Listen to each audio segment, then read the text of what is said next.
Hey everybody, this is Jeff Coffin, and today, first of all, welcome.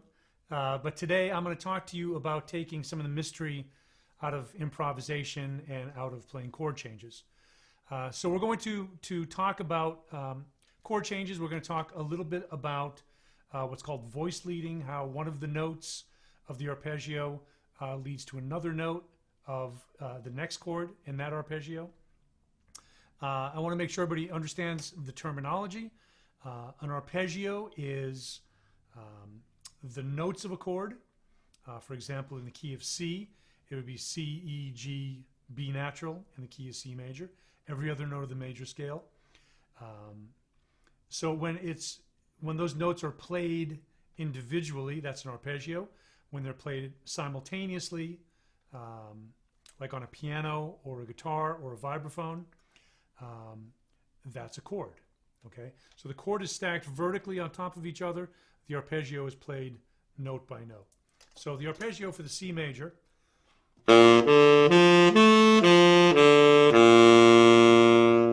okay, C, E, G, and B natural. So what I'm going to talk about today is I'm going to use the first two chords of a blues progression, actually. So that's going to be in concert pitch, B flat 7 to E flat 7. And so you could say B flat dominant 7 to E flat dominant 7. There's a couple of different ways of saying exactly what those chords are. So what I'm going to do is I'm going to split my screen here and share my screen rather, because I'm recording on Zoom, which is pretty cool. And I'm going to show you a sheet here. It says arpeggios and voice leading for two chords. And so what I'm doing is I'm going, in my key, I'm going C7 to F7, okay? And what I've done is I've given you the two scales that these chords come from. And again, as I said before, the arpeggiation is the 1, 3, 5, and 7. When you have an alteration in a scale, like here it says flat 7, that alteration is in reference to its major scale. So we said that the key of C major, C, D, E, F, G, A, B natural, and C, if we have a flat 7, that means we lower that 7th pitch down a half step. So now we have B flat. And the key of F, F, G, A, B flat, C, D, E natural, and F is the major scale. In this scale, the F Mixolydian scale, we lower that 7th degree a half step. So we have F, G, A, B flat, C, D, E flat, F. Okay?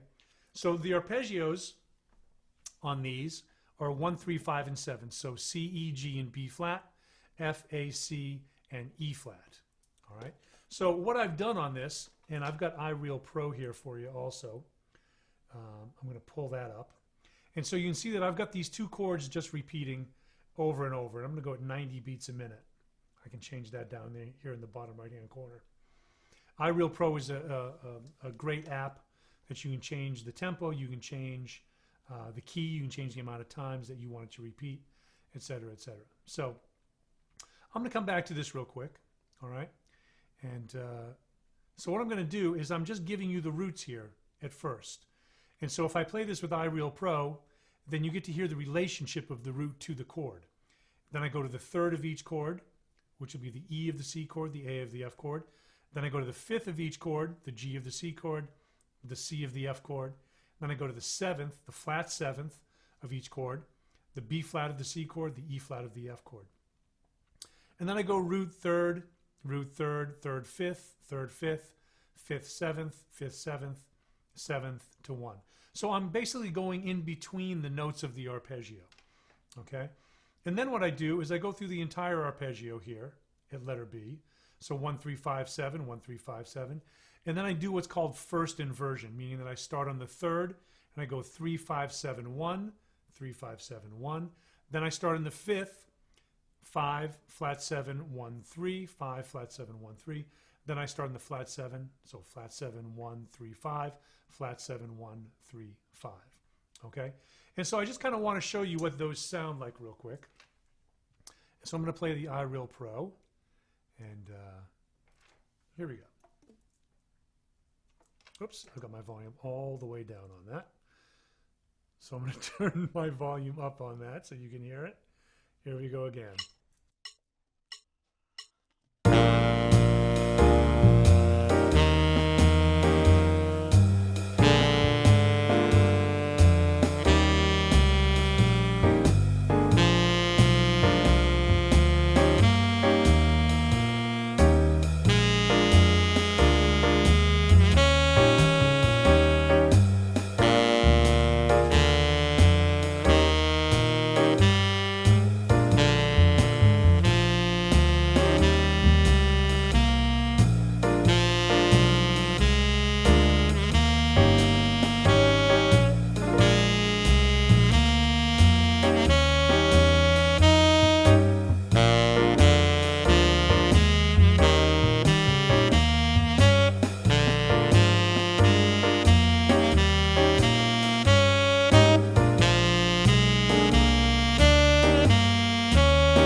And so I'll stop there. That's starting at letter C now.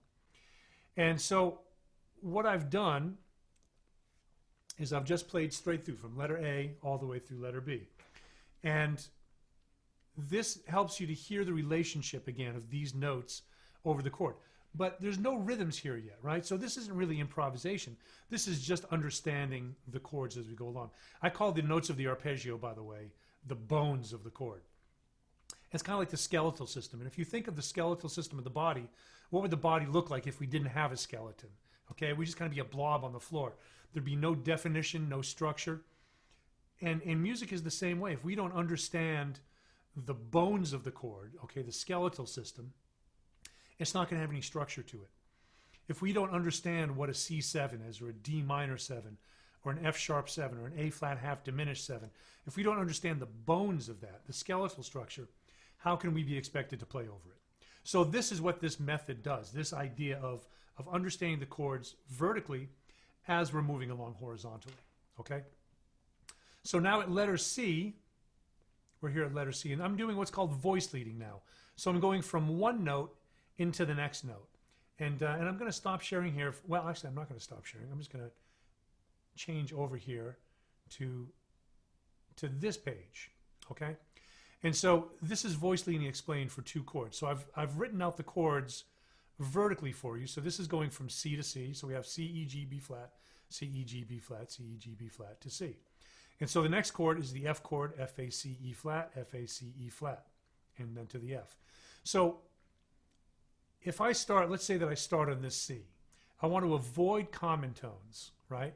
So a common tone is the same note in each chord. And so we can see that there's a C in each of these chords. I don't want to just play a C all the way through. So from this note, voice leading is moving either up or down to the next closest note of the next chord. So my two choices here, if I move up, I can go to the E flat. If I move down from the C, I can go to the A. Okay? So let's say, for example, let's say that I went to the E flat. Okay? So let's say I go here. From this E flat, there is no E flat in the C7 chord. It's C, E, G, or B flat, right? So there's no common tone. So I either have to move up or down. So if I move up, I move up to the E chord, or the E note rather. If I move down, I move to the C. So let's say that we move up to the E, okay? And so from there, if I'm moving into the F chord, I have one of two choices. I can either move up to the F or down to the E flat, all right? So let's say I go C, E flat, E to F, right? So I'm going to go back to my iReal Pro. So I'm just going to go C, E flat, E, and F, all right, over this chord progression. C, E flat, E, and F. Here we go.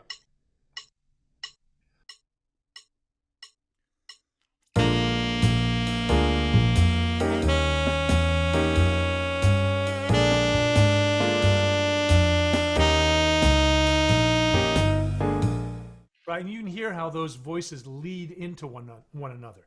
That's why it's called voice leading. Okay, so I'm going to go back to this other sheet. All right, and so here at letter C, what I've done is I've made certain choices. So I'm going from C, I go to the E flat of the F chord, I go to the E of the C chord, I go to the E flat of the F chord again, back down to the C, to the A of the F chord, to the G of the C, to the F of the F chord, to the G of the C, the A of the F, the B flat of the C, and the C of the F, okay?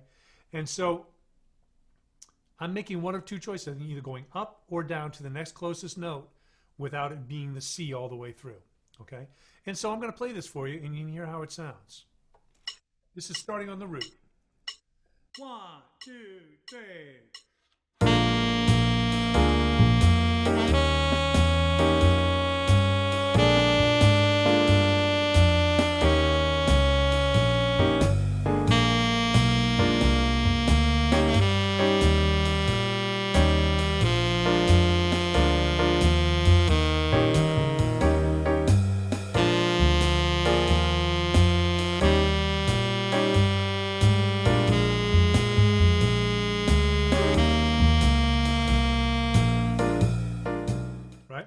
And so all I'm doing is I'm just playing whole notes.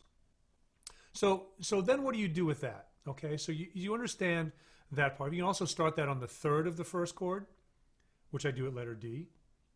You start it on the fifth of the C chord, which is the G note. You can start on the flat seventh of the C chord, which is the B flat. Okay, so that's all well and good. So now what do you do with it? Okay, so now you can take that same idea, all right, here at B1, and I just put rhythms to these, all right, and I'm just using one note in each part. I'm going from the C of the C chord up to the E flat, all right, and so what I'm going to do is I'm going to play these. I'm going to play 2 bars, and then you can either sing or play these 2 bars. Probably best to sing it, actually, because if you're on a different instrument rather than tenor sax or trumpet, it'll be in the wrong key for you. So just sing back what I play.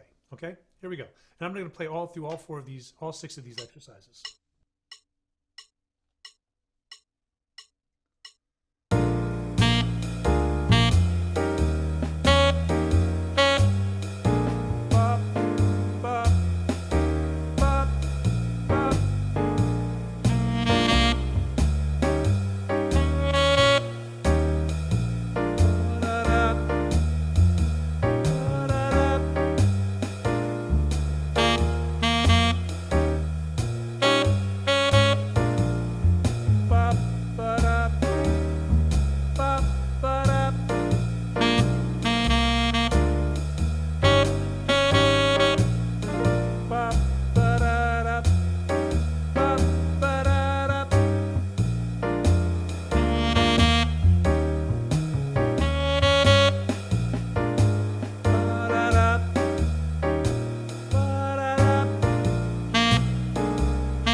So the idea is to put rhythms to these different notes of the arpeggio and to the voice leading also, okay?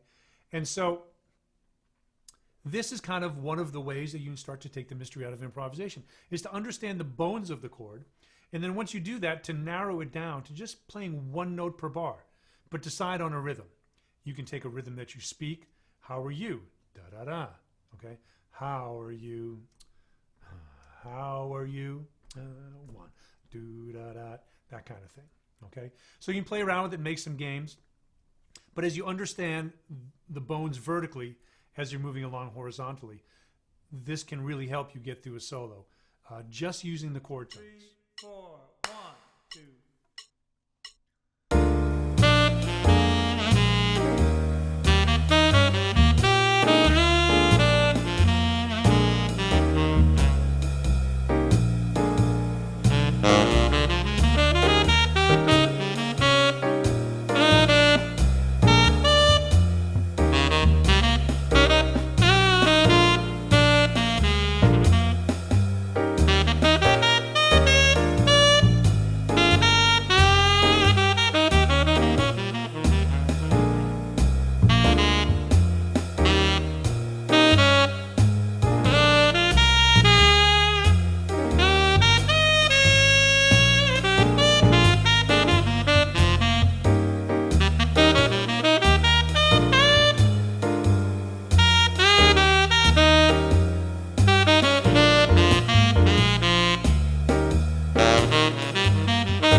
Okay, there you go. Thank you very much for having me. Thanks, Midwest.